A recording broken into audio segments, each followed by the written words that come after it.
अस्सलाम वालेकुम जी। मेरा नाम अब्दुल्ला भट्ट है और आप देख रहे हैं क्रिकेट रिपोर्ट फ्रॉम पाकिस्तान। तो क्या ही मजे का मैच हुआ Rajasthan Royals versus Delhi capital का।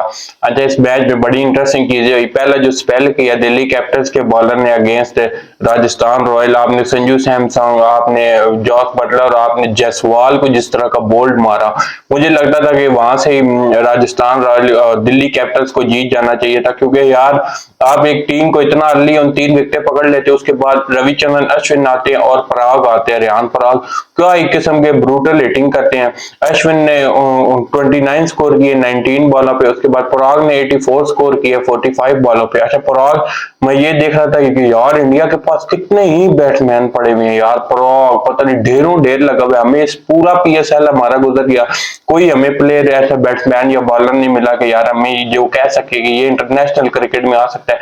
किसी ने अपने दम पे एक मैच में नहीं जिताया यार कोई। मुझे बड़ा दुख लग रहा था कि पाकिस्तान के पास कोई टैलेंट नहीं है और इंडिया की हर लीग हर फ्रेंचाइज में भरे पड़े हैं यंग टैलेंट, और आप किस तरह परफॉर्म दे रहे हैं। आप अनोय रावत की बात कर ले, आप अभिषेक की बात कर लेते हो, आज आप रेहान पराग की बात कर लेते हो।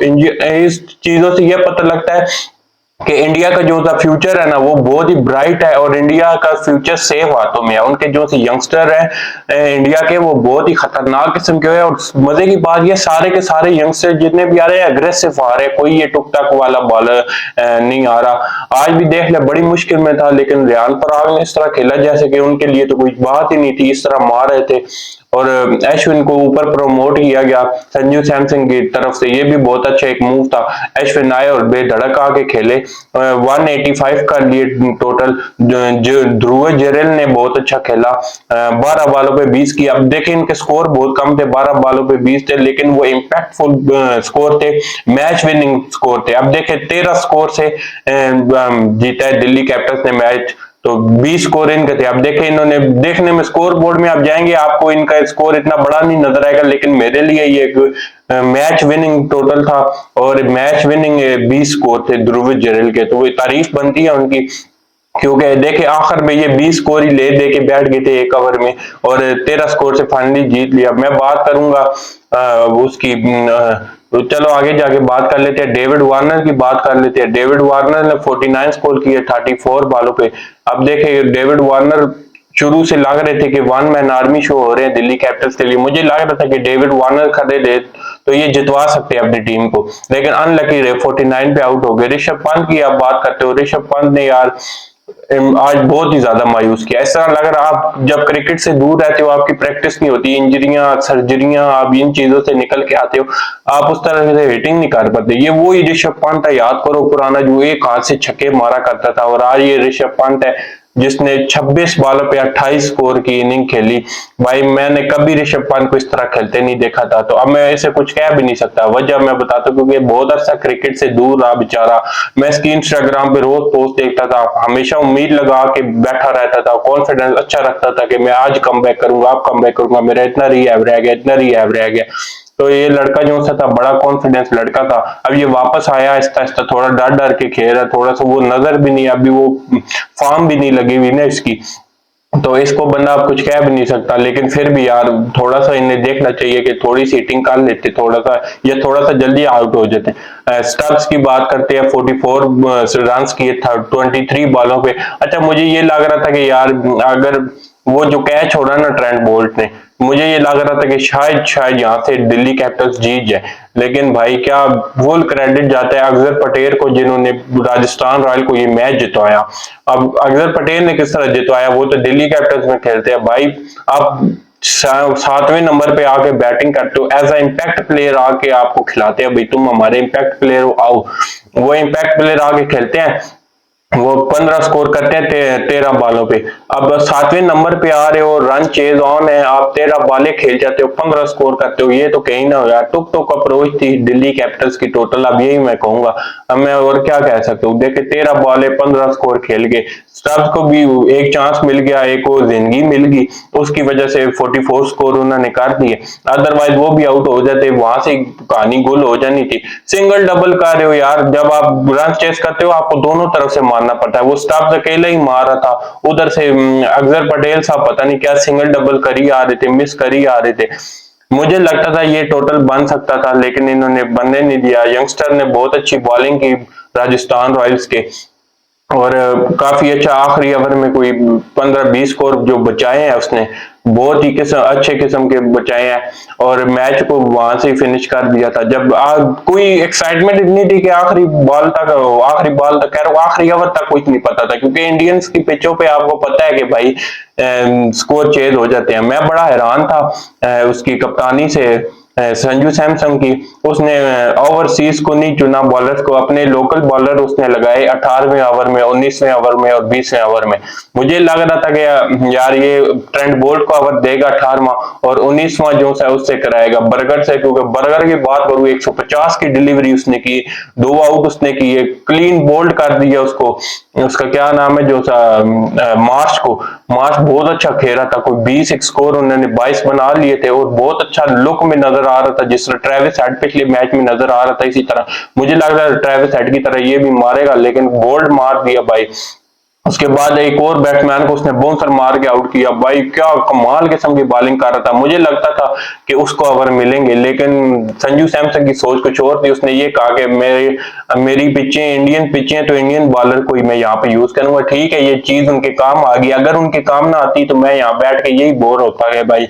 ट्रेंट बोल्ट का ओवर बनता था और उसका बर्गर का भी ओवर बनता था, क्योंकि वो दोनों अच्छी बॉलिंग कर रहे थे। लेकिन फिलहाल नहीं, इस चीज पे हम बोलेंगे, क्योंकि मैच जीत गए ना। जब मैच जीतते हैं तो हर बुरी चीज के ऊपर पर्दा पड़ जाता है। अब थोड़ा सा इंटरनेशनल क्रिकेट के ऊपर आते हैं, थोड़ी सी पाकिस्तान क्रिकेट के ऊपर भी बात कर लेते हैं। बाबर आजम का नाम चल पड़ा है, सुनने में यह आ गया कि चीफ सिलेक्टर जो से पाकिस्तान के, उन्होंने पीसीबी के हेड जो से हैं उनको भेज दिया नाम लिख के बाबर आजम का, कि T20 वर्ल्ड कप में हमें बाबर आजम कप्तान चाहिए। अब देखना यह है कि पीसीबी का चेयरमैन क्या करता है। पीसीबी के चेयरमैन ने अगर उस पर साइन कर दिए तो बाबर आजम ही न्यूजीलैंड की सीरीज, इंग्लैंड की सीरीज और एक और आयरलैंड की सीरीज है वर्ल्ड कप से पहले, उसमें एज अ कैप्टन आपको नजर आएंगे। बर्बादी होगी अगर बाबर आजम कप्तान बन जाते हैं। उनकी कप्तानी मुझे बिल्कुल पसंद नहीं आती, बैटिंग मुझे फिर पसंद आ जाती है, क्लासिक किस्म की शाटें मार जाते हैं, लेकिन कप्तानी में मैं उनको फारिग ही एक किस्म का कहूंगा। और जब वो कप्तानी लेते हैं तो भाई उनकी बैटिंग पे असर आता है। आपने देखा उन्होंने कप्तानी छोड़ी, जैसे उनका स्ट्राइक रेट भी ऊपर आ गया, उसके बाद भाई उनकी एवरेज भी ऊपर आ गई, और लोकल ये B-C टीमों के अगेंस्ट नहीं, न्यूजीलैंड की A टीम, न्यूजीलैंड के अंदर जाके वो बंदा मार रहा था।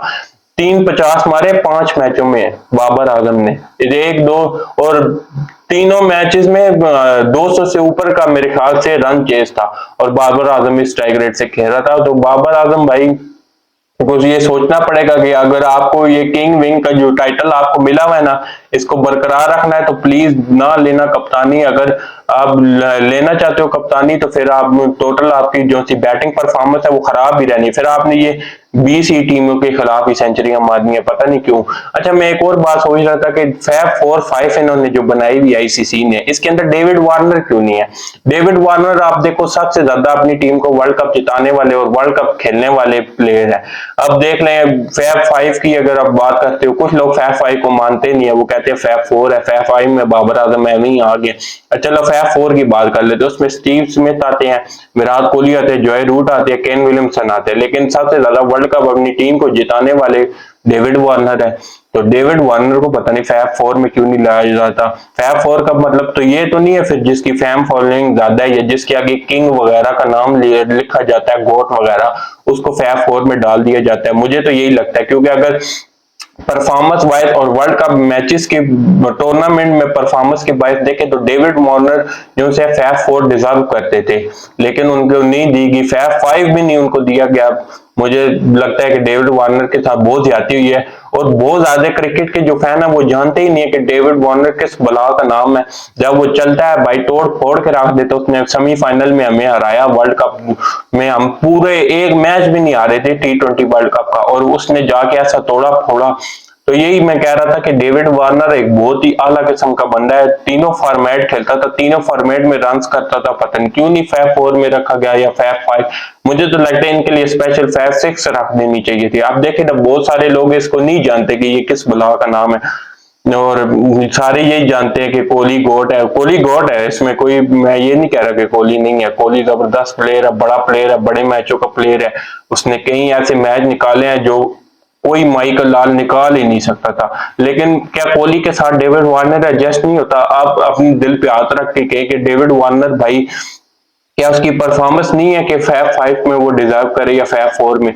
तो आप लोग ये खुद सोच लो, उसके स्टैट्स निकाले बड़े मैचों के, हमेशा उसने परफॉर्मेंस की है। इंडियन पिचें हो, इंग्लैंड की पिचेस हो, या आप बात कर ले ऑस्ट्रेलिया की पिचेस हो, साउथ अफ्रीका की पिचेस हो, ये बंदा हमेशा रन करता है। स्पिन कंडीशन पे ये रन करता है, फास्ट बॉलिंग कंडीशन पे ये रन करता है, फ्लैट विकेटों पे ये रन करता है, टेस्ट में इसके रन है, ओडीआई में इसके, T20 में इसके हैं।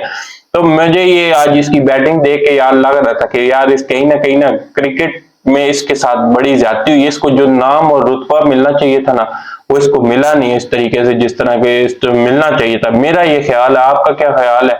आप मुझे कमेंट में बता सकते हैं, मैं कमेंट पढ़ता हूँ अगर कोई करे तो। ज्यादातर तो नहीं करते यार। 50 लाइव सब्सक्राइबर्स का टारगेट है, 50 सब्सक्राइबर करा दो। मुझे पता है कि व्यूज बहुत ज्यादा आ जाते हैं, 100-200 व्यूज आ जाते हो, ये मेरे लिए बहुत ज्यादा है भाई। नए नए यूट्यूबर्स के लिए बहुत ज्यादा होते हैं। तो 50 सब्सक्राइबर करा दो ना यार आप लोग। तो देखो मेरा एम कितना सा है, लोग लाखों करोड़ों सब्सक्राइबर मांगते हैं, मैंने 50 का है, फिर 50 से आहिस्ता आहिस्ता 100 पे जाएंगे। तो यूं ही शुरुआत करेंगे। मैंने कोई खरीदा हुआ नहीं अपना चैनल, ना कोई शुरू से बनाया जीरो से। अल्हम्दुलिल्लाह आज 29 हो गए सब्सक्राइबर, और आहिस्ता आहिस्ता 50 भी हो जाएंगे, फिर 100 भी हो जाएंगे। खरीदने की क्या जरूरत है लोगों से? तो खुद मेहनत करेंगे। अगर नसीबों में यूट्यूबर बनना लिखा हुआ तो बन जाएंगे, ना बनना लिखा हुआ तो फिर क्या कर सकते हैं। अपनी तरीके की मैं मेहनत कर रहा हूँ, रोज वीडियो लेकर आ रहा हूँ, रोज कंटेंट बना रहा हूँ, वीडियो क्वालिटी भी आहिस्ता आहिस्ता अच्छी कर रहा हूँ। अभी भी इतनी अच्छी नहीं है लेकिन कोशिश कर रहा हूँ। तो बकाया अब अल्लाह के ऊपर है, वो अगर उसने चाहा तो बन जाएंगे, और आप लोगों की सपोर्ट रही, प्यार रहा तो बन जाएंगे। तो आज की वीडियो यहाँ तक लिए। वीडियो को लाइक और चैनल को सब्सक्राइब कर दीजिए। मेरी वीडियो देखने के लिए आपका बहुत बहुत शुक्रिया। अल्लाह हाफिज।